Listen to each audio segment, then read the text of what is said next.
Hey, what's up mga idol ko? Okay, muli na naman tayo nagbabalik at magbibigay gabay sa mga newbie player ng laro na to. Okay, so ngayon ang content natin is another build and tutorials na naman. Syempre, palagi tayong magbibigay ng gabay para sa mga bagong players nito at sa mga luma na din na hindi pa masyadong gamay kung paano mag-build ng kanilang characters or hero at progreso na rin sa kanilang ginagawa. Okay, so bago ang lahat, kung hindi ka pa nakalike, nakasubscribe dito sa channel ko, huwag niyo kalimutan mag-subscribe and mag-click ng notification bell para lagi kang updated sa videos natin. Intro muna tayo guys.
So, balik ulit tayo. Ang topic natin ngayon guys is build ng mga characters nyo. Ito, build mismo ng mga main heroes nyo. So, ibig sabihin nito guys, individual build na to, okay? So, para mas magets nyo, iisa-isahin natin kada characters. Let's say for example, syempre hindi ko sasama yung Genos ko, no? Kasi progress nyo yan eh. Kung, lalo na kung main nyo si Genos, gaya ko main ko si Genos. So, ibang build na ginawa ko at dapat iba rin yung build na gawin nyo sa kanya, no? So, umpisa natin kay Metal Knight guys, okay? So, start tayo kay Metal Knight guys, no? Mga Metal Knight users dyan, kaway. So, mga Metal na, actually, second ko si Metal Knight na pinakamalakas kasi isa siya sa best support na nasa backline mo, no? Siya yung isa sa mga nagbibigay ng massive damage para sa team fight ng mga heroes nyo, okay? Merit muna, okay? So, let's say for example, every time na nagra-rank up ka, nasa previous video ko na rin yan, for sure marami kayo natutunan sa previous videos ko. Lahat nandun na, lahat ng detalye, lahat ng menu, nandun na. So, panoorin nyo yung mga previous videos ko bago kayo pumunta sa ibang videos ko para malaman nyo lahat kung paano ba ginagawa yung tamang build at proseso ng characters inyo. Simula sa pagpa-farm at kung ano-ano pa, okay? So, ganito guys, no? So, every time na nagra-rank up kayo, di ba, let's say, for example, ako, ano na bang rank ko? Ito, level 63 ako, and then, ang current rank, hold on, ang current rank ko yata is 13. Check natin guys, no? Ngayon, kasi tuwing gabi na lang ako nakapaglaro guys, kaya pagpasensya nyo na at medyo na-delay yung content natin. Yan, rank 13 ako. Gabi na lang kasi ako nakapaglaro. Tapos, kaka-rank 13 ko lang yata kahapon. Pero 1 hour na lang ako nakapaglaro ngayon eh. Sinaglit ko lang yung mga boss dito dahil nga sa build ko, okay? Sa build mo kasi yan guys, no? Para hindi ka mahirapan sa mga current progress ng character nyo or sa mga boss na tatalunin nyo, okay? So, proceed na tayo kay Metal Knight. Okay. Si Metal Knight is isang character na tinukoy ko sa last video ko na negative critical damage hero. Okay? So, negative critical damage hero, may nagtanong nito sa page, ano daw yung blue damage. Di ba pag yung mga character nyo may blue damage, yun yung tinatawag na negative critical damage. Kaya merong dalawang klase ng hero dito sa laro na to. Merong critical hit build at merong negative critical hit build. So si Metal Knight is negative critical damage type na hero. So ano-ano ba ang dapat buuin sa mga negative critical rate damage na heroes? Syempre, magbi-build ka ng mga negative critical rate. Okay? Punta muna tayo sa wheel. Mamaya na tayo sa memory. Okay. So, once na meron kang Metal Knight ng mga negative critical heroes, importante na may wheel ka na may mga passive niya, mismong passive niya, kagaya nitong all bullet firing. Ito is passive talaga ni Metal Knight. Okay? Dapat meron ka rin yan. Or, mamaya, i-discuss din natin yan before tayo mag-proceed. Meron kang Resolute Rage. Okay, ito is number actually para sa akin number 1 na bubuin ko tong Resolute Rage. Ito kasi is damage increase, ito is composure reduction, guys. Ito yung Resolute Rage, no? Okay, so napansin nyo meron nakalagay na crit rate negative 5%. Okay, so madadagdag agad yan sa stats nyo. Yan, crit rate. Ang cap level ng negative critical damage is 90%.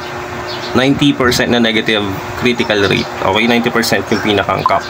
Bago nyo ma-reach yung negative critical damage na 90% din niya. Okay? But of course, sa mga balak mag 100% ng negative critical rate, i-try nyo na din. Baka pumasok pa din. Basta hindi siya magkaganito. Nakita nyo yung critical damage. Hindi siya nakikita. Pag ganyan, naging blanco na, ibig sabihin hindi na gumagana. Pero try nyo pa din. Kasi ang napamax ko dito sa previous characters ko is si Silverfang, pero binago ka din kasi ganun pa rin, hindi ka mag-i-stay sa isang memory, tataas pa ng tataas yan. Let's say for example, nasa rank 7 ka na and pinilit mong mag-build, nagbida-bida ka, nag-build ka ng nag-build, pinost mo ng pinost, nasa rank 7 ka pa lang naman, no? So, mali yun, no? Mababago at mababago pa yan hanggang rank 10, 11, 12, 13, and so on. So, much better pa rin mag-build kayo kung nasa mag-build kayo ng mga characters nyo kung nasa mataas na rank na kayo. Pero kung mababa pa yung rank nyo, isang character lang muna i-focus nyo i-build para yung resources nyo hindi maubos. Okay? So, proceed na tayo. So, unang-una nyong i-check yung wheel nya bago kayo mag-proceed sa memory, no? Hanap muna kayo ng may Resolute Rage, Resolute Defense, tas kung meron kayong all bullet firing para kay Metal Knight build. Okay, then sa memory naman, bago ka mag-proceed sa memory, punta ka muna sa impression mo. Kung anong ginagamit mo na impression. Ako kasi, ang gamit ko na impression kay Metal Knight is SSR, which is yung niya, immunity. Yan, yung immunity effects. So syempre, parang kung naglalaro ka ng ML, kung meron kang purify, parang ganon, yun yung purify niya. So nag-trigger na yung yung purify nyo, syempre magiging immune yung mga characters nyo, no? So magiging immune, tas meron silang nakalagay dito na Rapture debuffs will also reduce their death by 8% against enemies that trigger coma and paralysis. Okay? And of course, syempre, dahil dito sa base attack niya ng SSR niya, ito yung babasahin niya yung passive. Each negative crit increase the damage of skill 3 orbital strike by 0.12%. So ibig sabihin, the more na pataas ng pataas yung negative critical rate mo, palakas ng palakas yung damage ng skill 3 niya, including na din doon yung mga blue damage niya, which is yung negative critical damage. Okay? So proceed na tayo sa mga sa mga memory. Pagdating sa memory, kapag naka-critical increase na negative critical hit and critical damage, ang ipo-focus mo kay Metal Knight is yung attack niya, which is yung attack niya kung gusto mo composure reduction build, syempre hindi yung SSR ang pipiliin mo. Nakadepende yan sa impression, gaya na sinabi ko sa last video niya. So if mag-attack build ka, ganito ang composition niyan. So nakita nyo na yung nakalagay sa impression. So check nyo muna yung impressions nyo before kayo mag-provide ng mga gear para sa memory nya. Okay? So kailangan pag ganun yung impression mo, so ibig sabihin kailangan mo palakasin yung skills nya, kailangan mo maglagay ng mga attack. Okay? Magpataas ng attack sa kanya and ng mga damage. So yung damage na yon is like composure reduction para pambasag din ng armor since backlane siya. So ito yung mga build sa kanya. Hanap ka ng mga memory sa may composure reduction and HP, tas yung nasa taas attack. Yan nakalagay. Yan, nakalagay dito sa bracket 2. Sa bracket 1 naman, HP attack. Ayan, nakalagay. Sa bracket 3, overpower attack. Composure reduction naman yung magiging result niyan. Then, and so on. Composure, overpower, attack, HP. Composure, HP. Yan, HP attack. Yan. Yung i-build nyo sa memory nyo. Okay, basta ang lagi lalabas dito sa taas, yung pinakang taas, composure reduction or attack. Yan, okay? And sa memory nyo naman, actually hindi pa buo tong memory ko since nagpa-farm pa ako ng mga 13, rank 13 na mga rank 13 na memory. Tuturo ako na din kayo kung ano ba yung pinaka-important na bubuin nyo kay Metal Knight para maging perfect build siya. Alright? Sa mga susunod na characters naman or na heroes build naman, comment nyo na lang dito sa baba ng YouTube channel ko kung kaninong character ang gusto nyong i-build up natin or bigyan natin ng tutorial kung paano ang tamang build sa kanila. Okay? So number 1 na una mong bubuuin, kahit hindi mo muna ma-build to, kahit hindi mo muna mabuo to kasi hindi mo rin basta-basta makukomplete tong ano niya, passive enhancement ng skill niya, yung all bullet firing. Pero kung mabuo mo agad, much better. Actually, yun talaga number 1 na dapat mong buuin, yung passive niya. And yung 4 na resolute. Ano-ano yung 4 na resolute na yun? Ito, nakikita nyo, no? So, number 1 is yung resolute attack. Attack bonus yan. Number 2 is yung resolute defense. Tapos number 3 is yung resolute rage. Yan. Tapos yung isa naman is yung resolute survival. Okay, so 4 yan. Yung rage, yung survival, attack, and defense. Lahat yan resolute. Okay? Lahat yan magbibigay ng negative critical rate dyan kay Metal Knight. Okay? So level 3, negative 20%. So pag nabuo mo yung 4 na yun is negative, kalalabas ng negative 80%. And then mag-add up ka dito para mag-negative 90% siya. Okay? Dito sa mga wheel mo. Okay?